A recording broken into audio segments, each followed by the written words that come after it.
2 Chronicles Chapter 32. After these things, and this faithfulness, Sennacherib king of Assyria came, entered into Judah, encamped against the fortified cities, and intended to win them for himself. When Hezekiah saw that Sennacherib had come, and that he was planning to fight against Jerusalem, he took counsel with his princes and his mighty men to stop the waters of the springs which were outside of the city, and they helped him. Then many people gathered together, and they stopped all the springs and the brook that flowed through the middle of the land, saying, "Why should the kings of Assyria come and find abundant water?"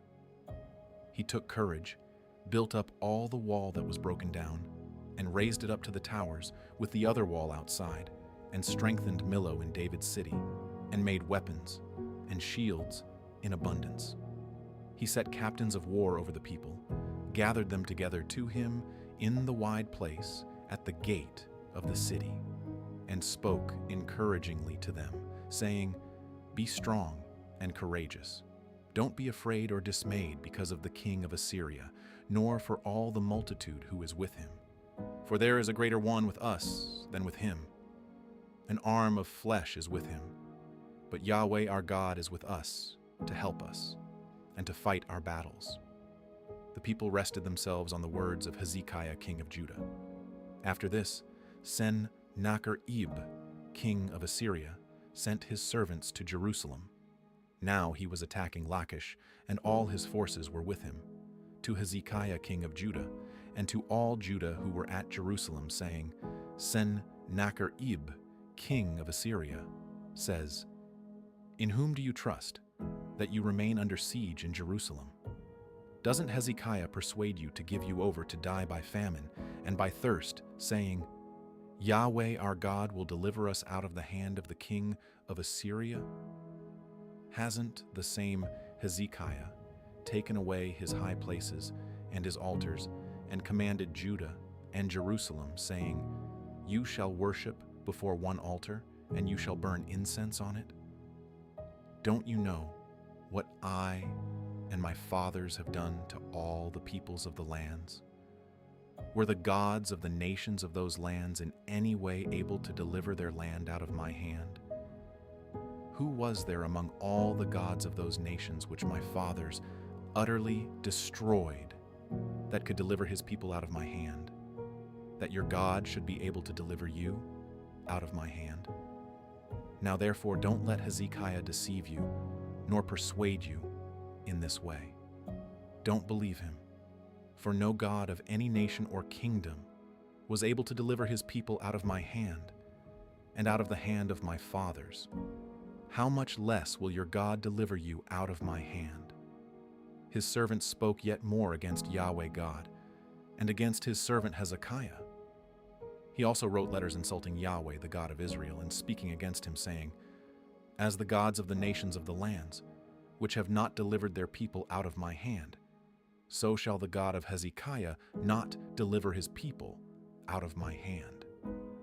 They called out with a loud voice in the Jews' language to the people of Jerusalem who were on the wall, to frighten them and to trouble them, that they might take the city.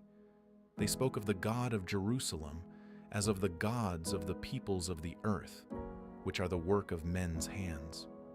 Hezekiah the king and Isaiah the prophet, the son of Emmaus, prayed because of this, and cried to heaven.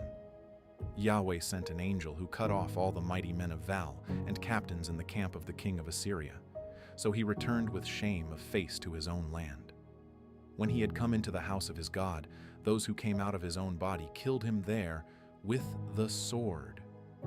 Thus Yahweh saved Hezekiah and the inhabitants of Jerusalem from the hand of Sennacherib the king of Assyria, and from the hand of all others, and guided them on every side. Many brought gifts to Yahweh, to Jerusalem, and precious things to Hezekiah king of Judah, so that he was exalted in the sight of all nations from then on. In those days, Hezekiah was terminally ill, and he prayed to Yahweh, and he spoke to him and gave him a sign. But Hezekiah didn't reciprocate appropriate to the benefit done for him, because his heart was lifted up, Therefore, there was wrath on him, Judah and Jerusalem. However, Hezekiah humbled himself for the pride of his heart, both he and the inhabitants of Jerusalem, so that Yahweh's wrath didn't come on them in the days of Hezekiah. Hezekiah had exceedingly great riches and honor. He provided himself with treasuries for silver, for gold, for precious stones, for spices, for shields, and for all kinds of valuable vessels. Also storehouses for the increase of grain, new wine and oil, and stalls for all kinds of animals, and flocks and folds. Moreover, he provided for himself cities, and possessions of flocks, and herds in abundance. For God had given him abundant possessions. This same Hezekiah also stopped the upper spring of the waters of Gihon, and brought them straight down on the west side of David's city. Hezekiah prospered in all his works. However, concerning the ambassadors of the princes of Babylon, who sent to him to inquire of the wonder that was done in the land, God left him to test him, that he might know all that was in his heart.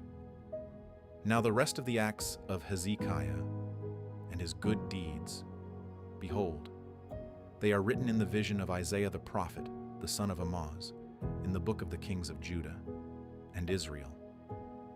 Hezekiah slept with his fathers, and they buried him in the ascent to the tombs of the sons of David.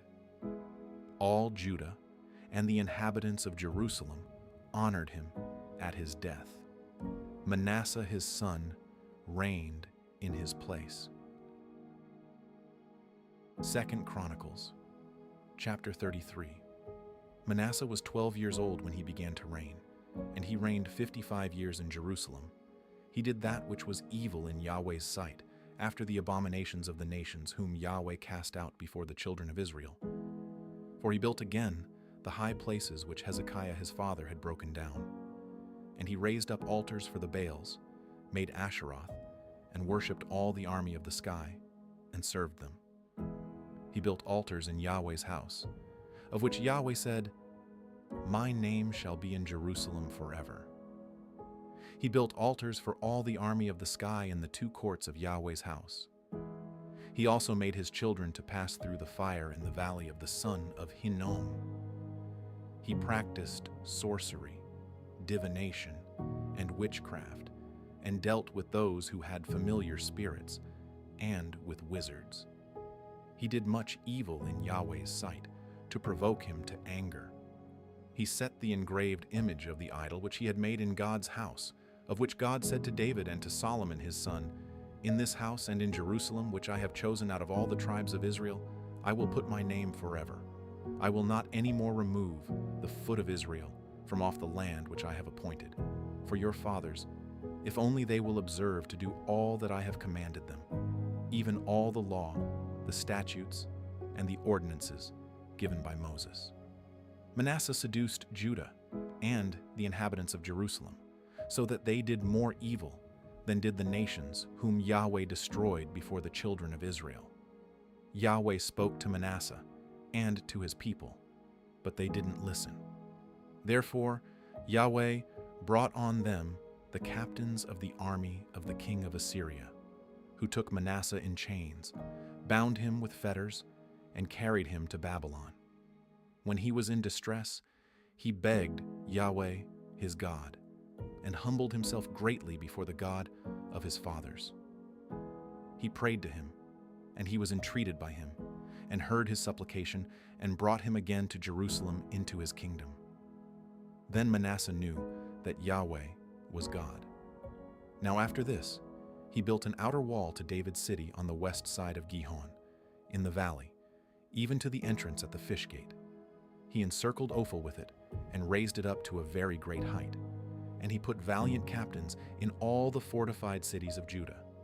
He took away the foreign gods and the idol out of Yahweh's house, and all the altars that he had built in the mountain of Yahweh's house, and in Jerusalem, and cast them out of the city.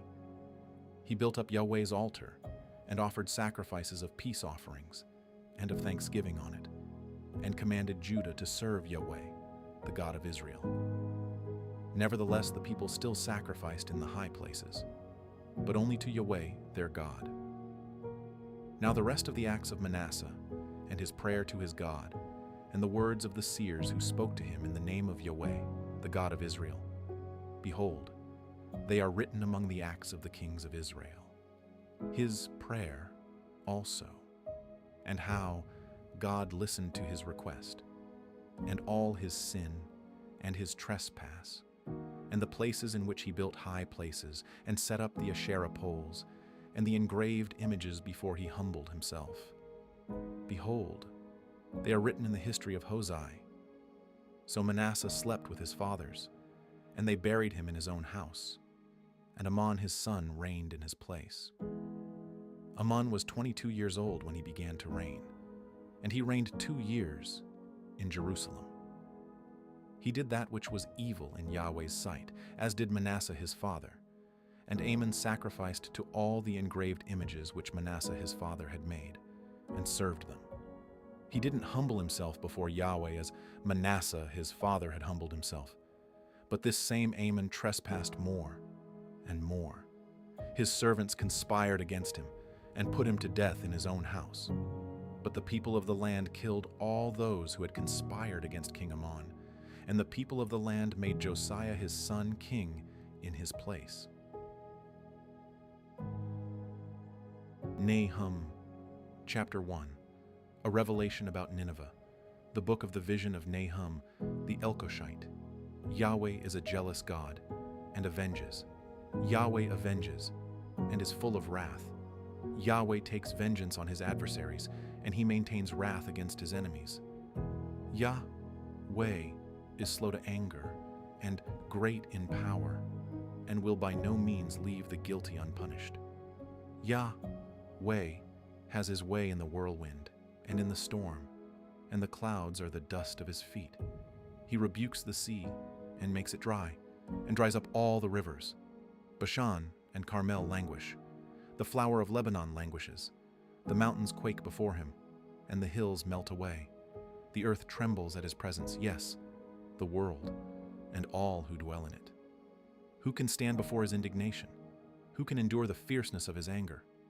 His wrath is poured out like fire, and the rocks are broken apart by him. Yahweh is good, a stronghold in the day of trouble, and he knows those who take refuge in him. But with an overflowing flood, he will make a full end of her place, and will pursue his enemies into darkness. What do you plot against Yahweh? He will make a full end. Affliction won't rise up the second time. For entangled like thorns, and drunken as with their drink, they are consumed utterly like dry stubble. One has gone out of you who devises evil against Yahweh, who counsels wickedness. Yahweh says, though they are in full strength and likewise many, even so they will be cut down and pass away.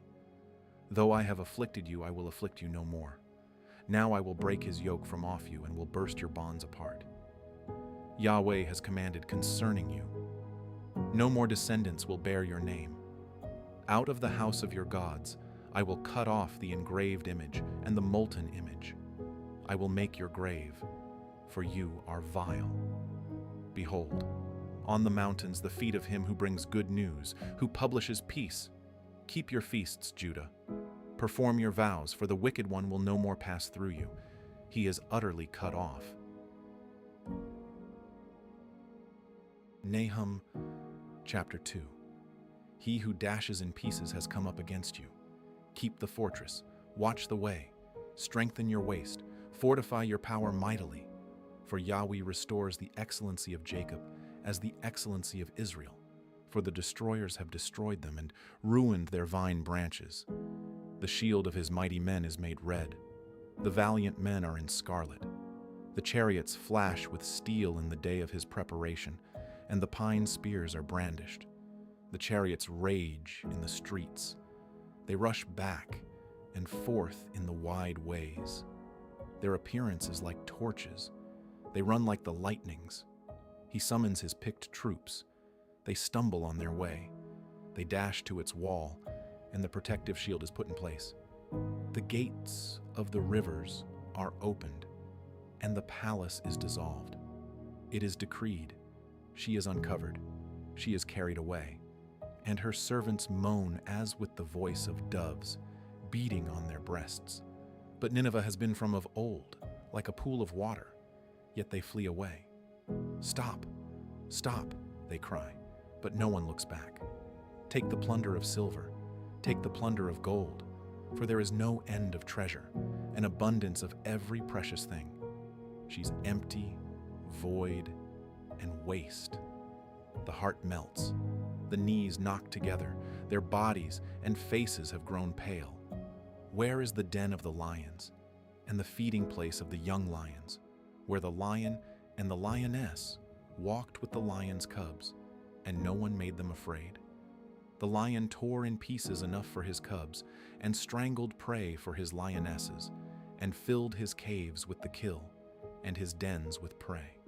Behold, I am against you, says Yahweh of armies, and I will burn her chariots in the smoke, and the sword will devour your young lions, and I will cut off your prey from the earth, and the voice of your messengers will no longer be heard. Nahum Chapter 3. Woe to the bloody city! It is all full of lies and robbery, no end to the prey. The noise of the whip, the noise of the rattling of wheels, prancing horses and bounding chariots, the horsemen charging, and the flashing sword, the glittering spear, and a multitude of slain, and a great heap of corpses, and there is no end of the bodies. They stumble on their bodies because of the multitude of the prostitution of the alluring prostitute, the mistress of witchcraft, who sells nations through her prostitution, and families through her witchcraft.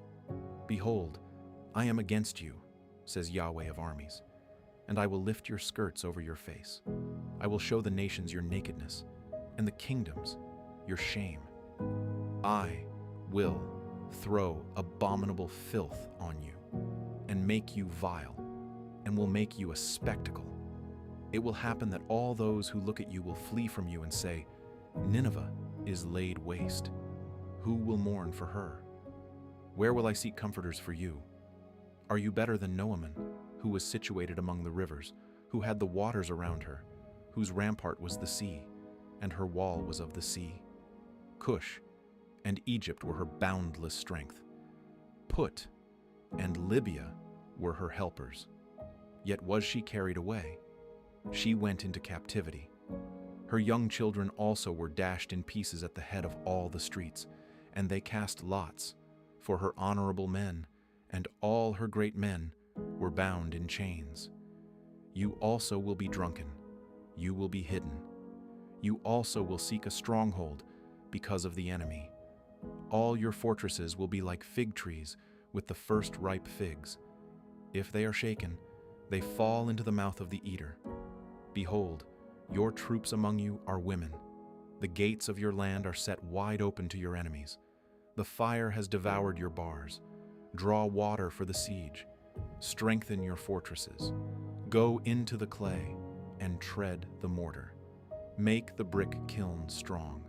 There the fire will devour you. The sword will cut you off. It will devour you like the grasshopper. Multiply like grasshoppers.